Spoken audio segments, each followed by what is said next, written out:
O que seria cidadania?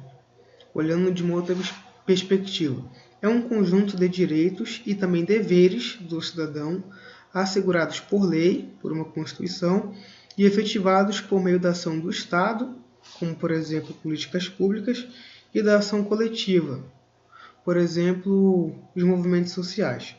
Então, você ter a cidadania não significa você ter apenas direitos. Você também tem que ter deveres dentro de uma sociedade, ok? E essa questão fala um pouco sobre isso. Então, aqui traz o informativo, traz um selo Procel.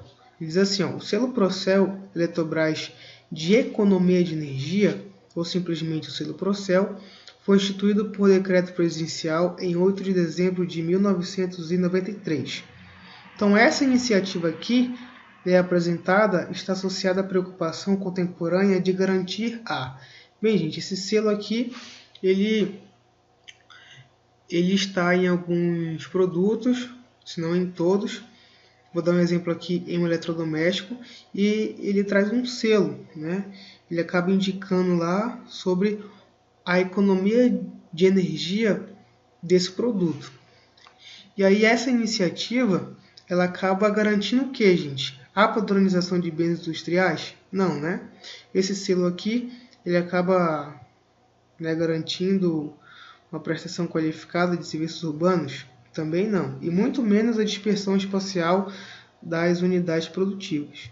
Esse selo aqui ele está em um produto e está dizendo assim para o consumidor. Consumidor, você como cidadão tem que ter uma consciência da utilização desse produto dentro da sociedade. Você tem que saber quanto ele produz de energia, então você tem que saber utilizar ele, né, no seu dia a dia.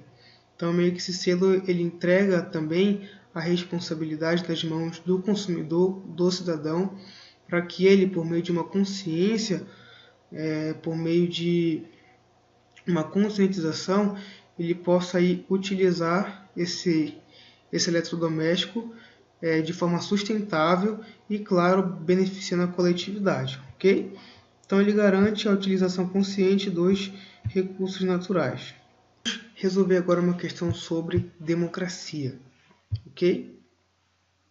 Se você não sabe o que é democracia, gente, vou falar rapidamente o que significa essa palavra.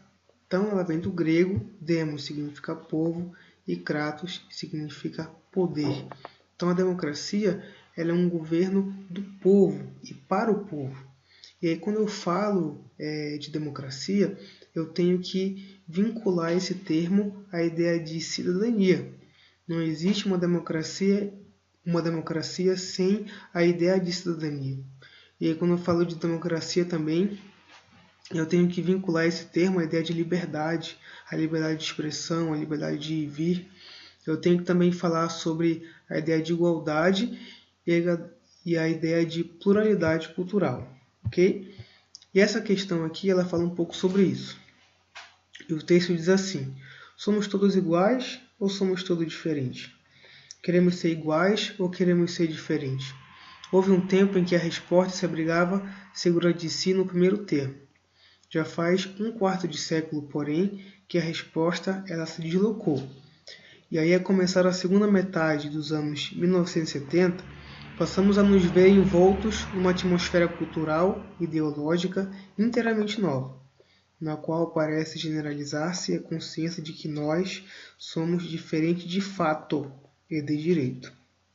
É o chamado direito à diferença, o direito à diferença cultural, à pluralidade, o direito de ser sendo diferente. Então, o texto do Peirce, no seu livro Ciladas das Diferenças. Então, o autor apresenta uma característica das democracias contemporâneas.